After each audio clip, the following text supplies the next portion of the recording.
네, 여러분 안녕하세요. 미중 간의 패권 전쟁의 양상은 어떻게 될 것인지, 또 트럼프 2기 들어서 주로 내밀었던 이 관세 전쟁의 방향성, 트럼피즘이라고 알려져 있는 이 지정학적인 움직임 어떻게 전개될 것인지 우리가 좀 제대로 들여다볼 필요가 있겠습니다. 그래서 노영우 기자님을 좀 모셨습니다. 안녕하십니까? 안녕하십니까? 네, 인사 한번 부탁드릴까요? 예, 안녕하십니까? 매일경제에서 경제 관련된 글도 쓰고 경제 교육 담당하고 있는 노영우라고 합니다. 반갑습니다. 감사합니다. 제가 단도직입적으로 이렇게 여쭤보도록 하겠습니다. 예, 지금 이 시점에 가장 큰 현안이 예. 트럼프발 관세 전쟁, 상호 관세의 모습이 어떻게 종결을 벌써 얘기하시는 거예요? 종결될 것인가? 예, 그러니까 예. 무슨 뜻이냐면 예. 1심, 2심은 예, 어쨌든 예. 무효 대법원 판결 판결됐지만 말씀하시는 거죠? 대법원 판결의 결과가 예, 예, 어떻게 내려질 것인가에 좀 초점이 맞춰져 있는 것 같습니다. 예, 예, 이 상호 관세라는 대주제에 있어서 예. 일단 한번 조심스럽게 여쭤볼게요. 우리가 뭐 법 전문가는 아니겠지만 그래도 예. 기자님 어떻게 보십니까? 일단 1심하고 2심에서 이제 트럼프 대통령이 패소했지 않습니까? 네. 그러니까는 이제 그 IEEPA라고 하는 국가 비상 경제 관련한 법이 네, 관세는 미국 국민한테 부과하는 거잖아요. 네네. 그러니까 이제 미국 국민이 이제 해외에서 물건을 살 때 관세를 내는 건데 세금을 부과하는 권한은 의회에 있는 거다.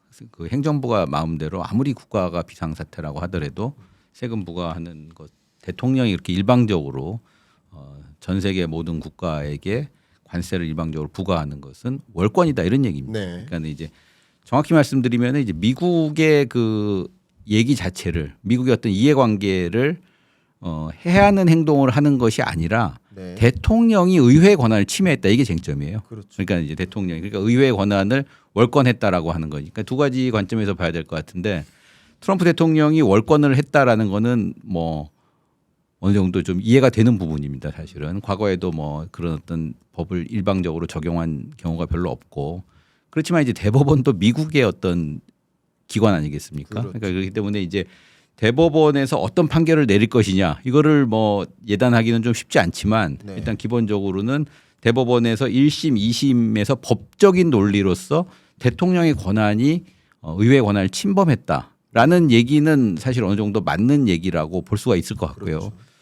두 번째 문제는 이제 그럼 뭐 미국의 이해관계는 어떻게 될 것이냐. 네. 그럼 이제 트럼프 대통령이 상호관세를 부과하지 못하게 되면 그럼 어떤 관세를 부과할 수 있는 방법이 없느냐.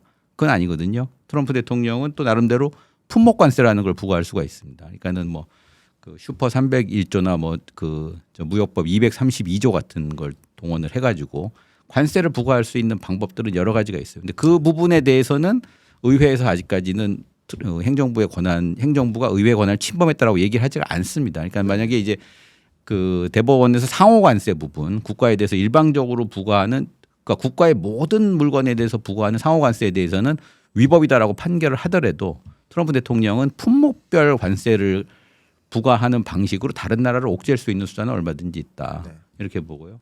그다음에 이제 대법원 같은 경우 이제 국제무역에서는 그 미국 법원의 어떤 모습을 보여주는 굉장히 유명한 판례가 하나 있습니다. 그러니까 코스트코 판례라고 하는 것이 하나가 있는데 네. 과거에 이제 코스트코하고 오메가 스위스식의 명품 브랜드죠. 오메가하고 그 분쟁이 붙었습니다. 네. 오메가 시계를 코스트코가 해외의 어떤 그레이 마켓에서 수입해서 싼 값에 팔았을 때 이게 오메가의 지적재산권을 침해한 것이다라고 해서 오메가가 소송을 이제 제기한 것이 있었는데 2000년대 초반에 네. 1심에서는 코스트코가 이겼고요. 2심에서는 오메가가 이겼고 대법원에서는 오메가가 이겼습니다. 그래서 이제 오메가가 결국은 대법원에서 승소를 했는데 유사한 판결이 한 4, 5년 후에 또 유사한 판결이 있었는데 그때는 이제 오메가에 반하는 결정을 내렸습니다. 그래서 이 결정하는 과정까지가 한 7, 8년이 걸렸어요. 지금은 조금 이제 이번에 대법원 판결은 상당히 좀 신속하게 진행이 되는 편인데 이렇게 법적인 문제라고 하는 것이 굉장히 오래되고 지난하고 그 과정에서 많은 일들이 벌어집니다. 그렇기 때문에 트럼프 대통령의 임기 기간 동안에는 이 대법원 판결과 무관하게 다른 나라를 공격할 수 있는 관세 수단을 적극적으로 활용할 거다. 네. 이렇게 생각을 하고 있습니다. 말씀 정말 감사합니다. 예. 네, 주셨던 말씀 속에서 제가 또 이어지는 좀 질문을 좀 더 드려본다면 예. 말씀하셨던 것처럼 이 무역 확장법의 기초에서 뭐 품목별 관세를 부과하는 그런 방법은 분명 백악관에서 대통령실에서 고민하고 있는 플랜 B에 해당될 것이다. 예, 예. 그렇죠? 그렇게 생각합니다. 가만히 있지는 않을 겁니다. 예, 예. 그렇습니다. 그리고 되게 재밌게도 저도 정말 많은 기업들을 만나서 이야기를 나눠보는데 예. 그 플랜 B가 더 무섭다는 거예요. 왜냐하면 항상 실제로 기업들은 지금, 예. 변화가 싫은 거고 예, 예, 예. 그렇습니다. 이미 그 상호관세 체제에 맞췄는데 예, 예. 또 다른 방식으로 엄청난 혼동이 올 것이다. 예, 불확실하죠. 그죠? 예, 예. 불확실성이 그게 커지는 싫다는 거야. 그냥 거죠. 예. 그냥 상호관세는 싫지만 예. 그 약탈적 그런 행위는 싫지만 예. 대법원의 판결이 그냥 트럼프의 손을 들어줬으면 좋겠다라는 거예요. 되게 재밌죠. 예, 재밌는 예. 반응이네. 그런 예, 반응이에요. 실제 예. 제가 만나본 정말 많은 기업들의 대표님들의 표현은 다 그렇습니다. 예. 저는 정말 많은 기업들 만나니까요. 예, 예. 그리고 예. 플랜 B는 분명히 그거예요. 그러면 이 만약에 이제 무효 판결이냐 아니면 소위 트럼프의 손을 들어주느냐 이거 두 가지 시나리오밖에 없는데 그렇죠. 그렇죠? 예, 예. 두 가지밖에 없는데 예. 두 가지 시나리오를 한번 그려볼 수밖에 없는 것 같아요. 이건 대응의 이슈인 거지 예. 예측의 범주는 아닌 것 같아요. 예, 예, 그렇죠? 예. 그렇습니다. 네. 그래서 그렇습니다. 대응을 예, 어떻게 예. 하느냐의 논리인데 예. 각각의 시나리오일 때 어떤 일이 벌어질까를 보는 건데 예, 예. 자 먼저 무효 판결이 된다. 예. 근데 말씀 주셨던 것처럼 IEPA법에 기초해서 본다면 두 가지 조건이죠. 예. 과연 비상사태 맞느냐. 예, 예, 예. 이 비상사태를 몰고 온 게 트럼프는 계속 무역 적자 때문인데 예, 예. 무역 적자가 하루 이틀 일이 아니고 예, 예. 만년 무역 적자인데 그리고 그 무역 적자를 야기한 대상국들을 보니까 1위가 중국이지만 예, 예. 2위가 EU예요. 예, 예. 근데 EU가 만든 대미 무역 적자가 이게 과연 비상사태인 것이냐. 예, 예, 예. 뭐 한국, 일본도 마찬가지죠. 예. 그러니까 이게 비상사태 맞느냐? 비상사태일 때 쓰라고 만든 건데 비상사태도 아닌데 이걸 예, 왜 쓰냐? 예, 예. 요 그렇습니다. 논리가 예, 하나 예. 있죠. 그렇습니다. 예, 예. 그러니까 법적으로는 저도 무효인 것 같아요. 예, 예, 예. 두 번째도 당연히 조세제도는 예, 예. 의회를 통과해야만 하는 거죠. 맞습니다. 예, 우리나라도 마찬가지잖아요. 예, 예, 예. 아무리 부동산 정책을 어떻게 드라이브한다 하더라도 예, 예. 예를 들어서 조세제도를 바꾼다, 보유세라든가 거래세를 바꾼다. 예, 예, 예. 의회의 결정이 그렇습니다. 있어요. 그렇습니다. 예, 의회 예. 결정 없이 대통령이 예, 마음대로. 예, 하죠. 예. 그러니까 이 관세도 마찬가지잖아요. 그러니까 법적으로만 본다면 무효인 것 같아요. 예. 근데 되게 재밌게도 유효일 가능성에 대해서, 그러니까 예. 트럼프의 승소를 손을 들어줄 가능성도 상당 부분 있다고 보는 논리가 예. 제가 여러 또 전문가들 만나서 얘기해 보니까 주로 이제 그런 쪽의 입장을 얘기하는 분이 유발 하라리 책을 언급하시면서 예, 예. 예? 예. 그런 견지에서 좀 생각을 해보면 미국의 역사에 그 역사적인 그 대법원의 의사 결정이 예. 맞냐 그르냐를 놓고 판단하는 것도 맞겠지만, 예. 근데 이 결정에 따라서 이 3억 5천만 미국 인구 유권자들한테 예. 거대한 혼란을 주는 게 맞느냐 예. 하는 판단 기준도 네, 있다. 예. 물론입니다. 예, 예. 이 부분 혹시 어떻게 생각하십니까? 아, 그 전적으로 동의하는 부분이죠. 그 네. 아까 제가 코스트코의 그렇죠, 어떤 그렇죠. 판례도 마찬가지로 그렇게 시간이 계속 지난하게 시간을 끌면서 결론이 이렇게 해도 됐다가 저렇게 해도 됐다가 여러 가지 이제 혼란스러운 과정을 겪으면서 결국에는 코스트코의 손을 들어줬습니다. 좋습니다. 결과적으로. 맞습니다. 그러면 이제 그 동안에 이제 그 불확실성을 감당해야 되는 것들은 아까 말씀하신 네. 대로 기업들의 몫이고 네. 소비자들의 몫인 거죠. 그러니까 이제 예를 들어서 대법원이 뭐 어떤 미국 대법원이 어떤 판결을 내릴지는 두고 봐야 되겠습니다만은 일단은 기본적으로 이것과 관련된 불확실성이 한꺼번에 없어지지는 않을 거다. 좋습니다. 단순하게 말씀드리면 그렇게 말씀드리겠습니다. 자, 그러면 예. 이제 어떻게 판결 낼지는 모른다. 일단은 예. 어떤 식으로 판결 낼지 모른다. 근데 만약에 무효 판결일 때 한 가지 실물 경제적으로는 무역 질서가 굉장히 또 혼란스러워지는 일이 있을 수 있다. 마치 25년 4월 달처럼 예. 상호 관세를 처음 할 때처럼 예. 또 한 번 예를 들어서 한국에 대해서 관세를 부과한 한국으로부터 수입 품목이 이만큼 있다면 1위 품목 반도체, 2위 품목 자동차, 3위 품목 자동차 부품 각각에 대해서 관세를 또 매기면 똑같은 게 되잖아요. 그럴 수 있습니다. 그러니까 그런 예, 식으로 예. 또 큰 혼란이 올 거다라는 얘기까지 지금 마무리했습니다. 예, 예. 근데 제가 박사님하고 더 추가적으로 논의하고 싶은 것이 예. 트럼프 대통령이 지금까지 계속 얘기했던 게 그 결과는 파괴적일 것이다. 네. 그 파괴적인 결과는 아마도 이 무역 질서 혼란을 가져오는 거는 미국이 아닌 다른 나라인 거고요. 네. 자국 경제, 자국 어떤 자본 시장을 생각해 보면 파괴적일 수 있다라고 보여져요. 네. 어떤 파급 영향이 있을 거라고 혹시 생각하시는지? 무효가 됐을 때를 말씀하시는 그렇죠. 건가요? 아니면 무효라고 무효가 한다면.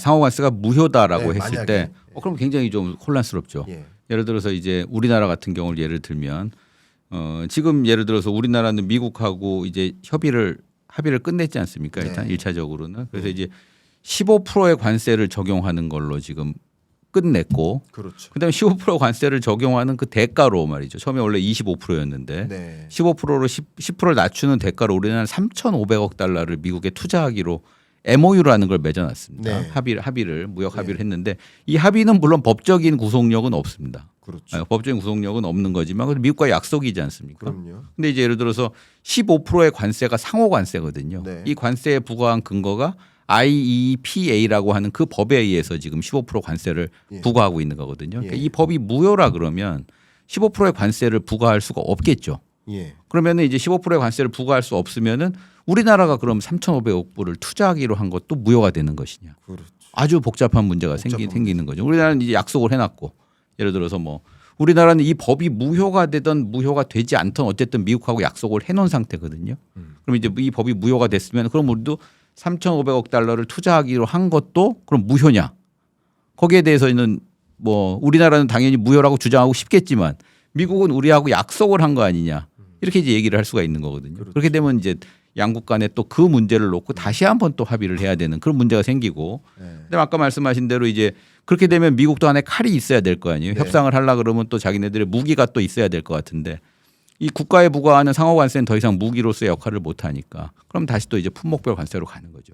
품목별 관세로 가가지고 또 우리나라의 가장 약한 부분 아까 말씀하신 뭐 반도체라든가 뭐 자동차라든가 이런 거에 대해서의 관세를 또 끌고 오면은 그렇게 되면 이제 우리나라는 사실은 15%의 상호 25%의 상호 관세 문제는 어느 정도 풀어놨는데 네. 어느 정도 해결을 봤는데 지금 이제 이 풀어놓은 이 과정 자체가 다시 또 원점으로 가게 되면 네. 또 가서 또 협상을 해야 되는 문제고 그 기간 동안에는 또 우리나라 기업들은 그 고율의 관세를 감당을 해야 되는 문제고 이런 문제들이 계속 반복이 되는 거죠. 그러니까는 아까 말씀하신 대로 기업 입장에서는 차라리 상호 관세를 받는 게 낫다라고 네. 하는 것이 이제 10분 이해가 어느 정도 이해가 가는 부분이 이 문제는 이제 우리나라가 어느 정도 해법을 찾은 상태거든요.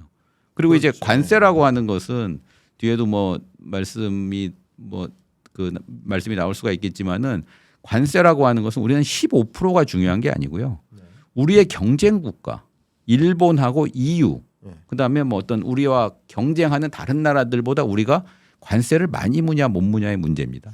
결과적으로. 그러니까 결론은 트럼프 대통령은 그거를 노린 거거든요. 그러니까 이제 그거 각국을 갖다 1대1로 협상을 하면서 우리나라는 미국한테 맞는 관세가 15%냐 25%냐 이거보다는 일본이 과연 몇 프로의 관세를 묻느냐에 더 신경을 많이 썼어요. 실제로는. EU가 몇 프로의 관세를 묻느냐에 더 신경을 많이 썼다 이거죠. 그래서 예를 들어서 EU하고 일본이 각각 15%의 관세를 물게 됐을 때 우리나라의 해법은 다른 게 없었어요. 우리도 15%를 무는 것밖에 없어요. 15%를 우리도 관세를 낮춰야 되기 때문에 그 많은 미국 투자를 약속을 한 거거든요. 쉽게 얘기하면. 그렇기 때문에 이제 이 관세라고 하는 것은 결과적으로 물론 우리가 이제 관세가 0%면 제일 좋죠. 우리나라 FTA 맺은 대로 그러니까 미국하고 FTA를 맺은 내용대로 관세를 안 물면 제일 좋지만 만약에 이제 관세를 물게 된다고 하면은 우리는 절대적인 숫자보다는 상대적인 관세율이 훨씬 더 중요하다 우리나라에는. 그렇기 때문에 이제 우리나라는 15%씩 EU하고 일본하고 다 맞춰놨기 때문에 거기에 대한 불이익은 없지 않습니까? 우리가 수출 경쟁력에 있어서 뭐 현대자동차가 일본 도요타 자동차에 대해서 더 불리한 혜택을 받거나 뭐 유럽의 볼보 자동차에 대해서 더 불리한 혜택을 받거나 이런 건 아니거든요. 근데 이제 이게 만약에 판이 뒤집어지게 되면 또 각국의 관세를 몇 프로를 부과할 것이냐를 놓고 또 우리는 미국의 신경도 써야 되겠지만은 일본하고 미국 EU하고 미국이 또 어떻게 협상을 하는지를 그렇지. 또 신경을 써야 되는 거죠. 그러니까 불확실성이 이제 그 불확실성에 또 다른 나라의 불확실성 이런 것들이 이제 합쳐지면은 불확실성이 굉장히 커질 거다 이렇게 이제 생각을 합니다. 아 중요합니다. 말씀 주신 것처럼 만약에 트럼프 대통령의 관세 이 무효 판결 시 손을 안 들어줄 시 그 결과는 그 무역 질서가 다시 한번 대혼란을 가져올 수 있는 그런 방향성을 가정할 필요가 있겠다라는 생각을 해봅니다. 저도 한 가지 의견을 좀 드려보면 예. 저는 지금 말씀하신 이 무역 질서에 있어서의 혼란 좀 100% 공감합니다. 근데 요거 말고요. 예. 금융시장에서 혼란. 예. 이 부분이 좀 더 클 거라고 생각해요. 이게 미국 경제에서는 받아들이기 힘든 일인 거예요. 무역 질서의 혼란은 예. 오히려 미국 입장이 아닌 거예요. 미국 경제 사정이 아니에요. 남의 나라 사정인 거예요. 그게 근데 이제 그렇게 판을 만들었죠. 트럼프 대통령이. 그렇죠. 남의 나라 사정인 것처럼 이렇게 판을 만든 겁니다. 그렇지만 그렇습니다. 예. 그렇지만 제가 드리고자 하는 말씀은 예. 트럼프 관세 무효 판결 시 그 결과가 파괴적일 것이다라고 보는 것은 예.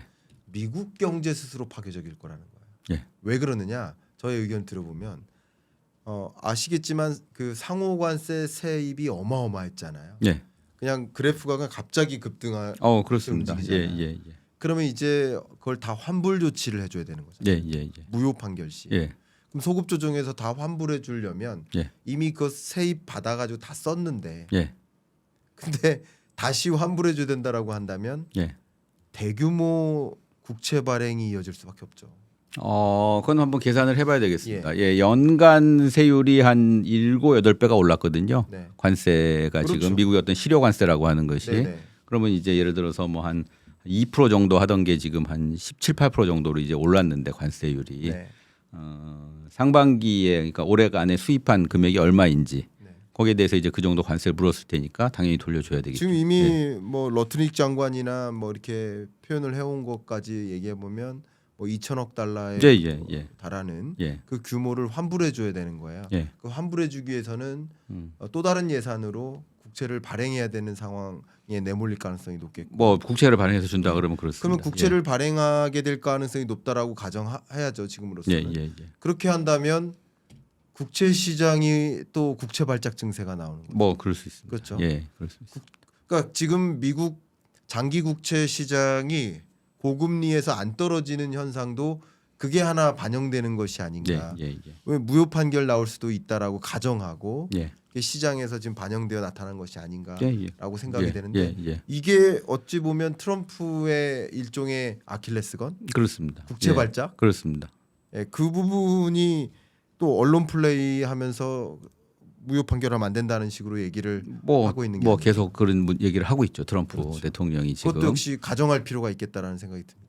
물론입니다. 예를 들어서 이제 트럼프 대통령이 이제 가장 그 걱정하는 것들은 아까 말씀하신 대로 무역보다는 금융시장이고요.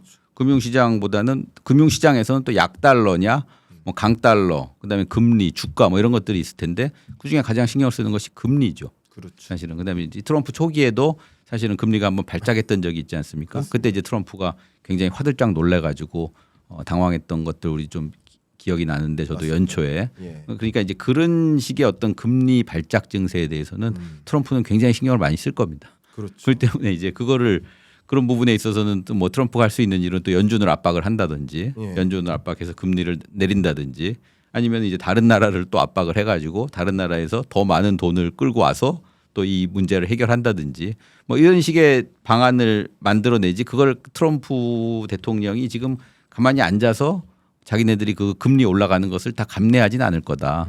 뭐 그런 면에서는 또 그 부분에서의 불확실성도 우리가 충분히 그러네. 예상이 되는 겁니다. 전 여러 가지 이 불확실성이 혼재되어 있습니다. 그렇습니다. 그러면 지금 이 대법원 판결의 시나리오를 그리고 있는데 예.